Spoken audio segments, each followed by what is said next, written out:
15 अगस्त 1947 को मेरा देश आजाद हुआ, तो उसी के खुशी में हम आज 80वां 15 अगस्त मना रहे हैं।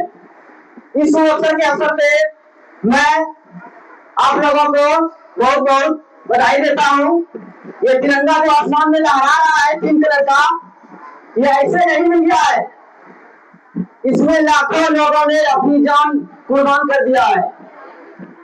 कितने माओ ने अपना बेटा खोया, कितने माओ ने अपना बेटा खोया और कितने बहनों ने अपने भाई, तब जाके मुझे ये तिरंगा मिला है। जब आप काम करते हैं उससे मेहनत के बदले अगर आपको पैसा न मिले तो आपके दिल पर क्या गुजरेगा, ये आप बता सकते हैं। जब आपको पैसा नहीं मिलेगा तो यही होता था उस समय, अंग्रेज के समय में। आप अपने खेत में कोई भी अनाज उपजा किए और आपको एक बोरी देकर घर भेज देगा और सारा अनाज दे देगा अंग्रेज, तो क्या गुजरेगा, ये बात का एहसास उस समय जो लोग भुगते थे वही बता सकते हैं। हम लोग जिस आजाद देश में रह रहे हैं, जितना सहूलियत से रह रहे हैं, इसका अंदाजा हम लगा नहीं सकते हैं। ये गुलामी जो उन लोगों ने, जिन लोगों ने अनुभव किया है, उनको पता है गुलामी क्या होता है। तो आजादी का ये महोत्सव इसीलिए पूरे देश में बड़ी धूमधाम से मनाया जाता है। और ये आजादी हमें अंग्रेजों से मिला है और हमारा दुश्मन जो सब लोग कहते हैं पाकिस्तान। लेकिन मैं बताना चाहता हूँ आज कि जितना हम अपने मन में दुश्मन को पाकिस्तान मानते हैं, उससे बड़ा दुश्मन अमेरिका है। ये बात बहुत लोगों को पता नहीं है कि जैसे दो भाई को लड़ाता है वैसे पाकिस्तान और भारत दो भाई था कुछ पहले, लेकिन अमेरिका ने और अंग्रेजों ने ऐसा साजिश रखा कि हम दोनों को दुश्मन बना दिया।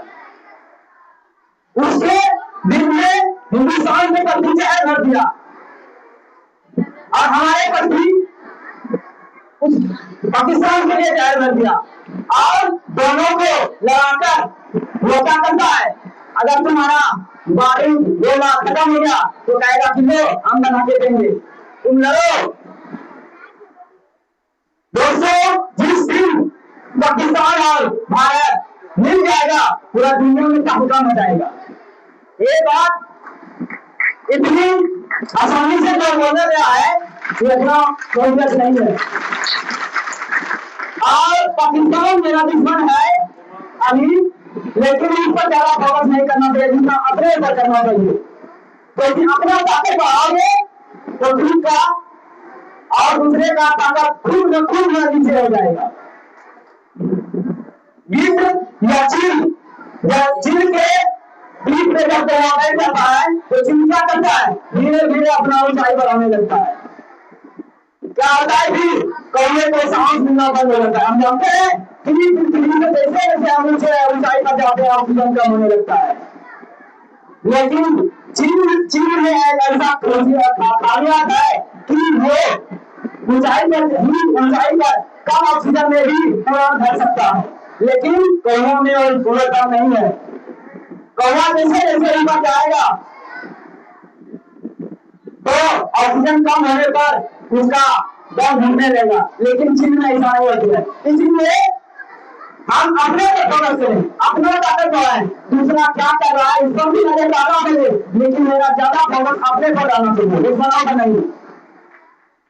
ताकि अपना ताकत रहेगा तो दुश्मन सरेंडर रहेगा। अगर अपना ताकत कमजोर रहेगा तो दुश्मन बार बार तुमको कहेगा, धमकी देगा। तो मैं आज इस अवसर पर जो एग्जाम लिया गया था अगले सप्ताह पिछले सप्ताह, तो उसका आज रिजल्ट है 15 अगस्त को हम लोगों का क्लास आगे बांटना है। तो क्लास 9 में ये फर्स्ट आई है, इससे हम कुछ सवाल करेंगे। तुम्हारा नाम क्या है? अंजनी कुमारी। किस क्लास में पढ़ते हो? 9। और कब से ध्वनि कोचिंग में पढ़ रहे हो? बचपन से।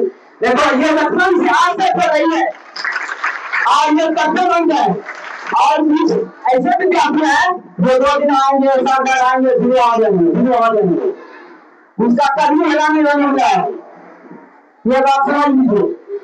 जो भी यहाँ पर बचपन से पढ़ रहा है और ध्यान से पढ़ रहा है, ऐसा गार्जियन है, उस बच्चे का रिजल्ट 100% सही होगा ही होगा, कोई नहीं कर सकता है। लेकिन हम सब क्या करते हैं, तो बच्चे के बात पर आगे कभी वहां भेजो, कभी वहां भेजो। वो बचपन से यहाँ पढ़ रही है और प्रथम स्थान 9th क्लास में लाई है। ये मंथली टेस्ट है, ये 9 टेस्ट का हर चैप्टर से कुछ मंथली क्वेश्चन था। तो हम आपसे भी क्वेश्चन पूछना चाहेंगे, इसका सही जवाब दीजिए। ठीक, सबसे पहले बता दीजिए आपका फेवरेट सब्जेक्ट क्या है? अच्छा, फेवरेट कुछ तो होगा, खेल, गेम या फिर कोई और है? कुछ नहीं, ऐसा तो नहीं हो सकता। या फिर तुमको मतलब परखने का भी अंदाजा नहीं है कि हम क्या चीज पसंद करते हैं, कुछ तो पसंद करती होगी। अच्छा चलिए, मैं कुछ क्वेश्चन पूछता हूँ। सबसे छोटी आवाज संख्या बताइए कौन सा? आवाज संख्या 2। अच्छा, इसका डेफिनेशन बता सकते हैं? आवाज संख्या उसे कहते हैं जिसका 2 गुणनखंड हो, जैसे 2, 2, 3, 5, 7, 9। 9 नहीं होगा। 9 का कितना गुणनखंड है? 9 का 1, 3 और 9। बिल्कुल सही है। ये जवाब देना होता मुश्किल, यहाँ पर है वहाँ नहीं। क्लास में पूछेंगे इससे बढ़िया जवाब दे दिया, लेकिन इसने आदमी के सामने बोलना इतना आसान नहीं है जितना ये आसान से ये बता दी डेफिनेशन और उसका एग्जाम्पल भी, डेफिनेशन के साथ एग्जाम्पल। और बताइए बल का परिभाषा बताइए तो। बल या खिंचाव को बल कहते हैं। और इसका आसान मतलब बताइए। न्यूटन। न्यूटन, न्यूटन का पूरा नाम? Sir Isaac Newton. और ताप का मात्रा बताइए। ताप का पास्कल। क्या? पास्कल, पास्कल होता है। ठीक है, ठीक है, घबराना नहीं है। अगर गलत भी है, अगर तुमको सही पता नहीं है तो उसी पर उठे रहो कि हाँ मेरा यही उत्तर होगा, जो मुझको पता है हम वही बोलेंगे। जब पता ही नहीं तो फिर घबराने की क्या जरूरत है।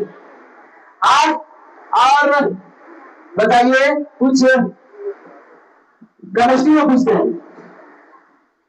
केमिस्ट्री में बताइए कि सोडियम का संकेत क्या होता है? Na।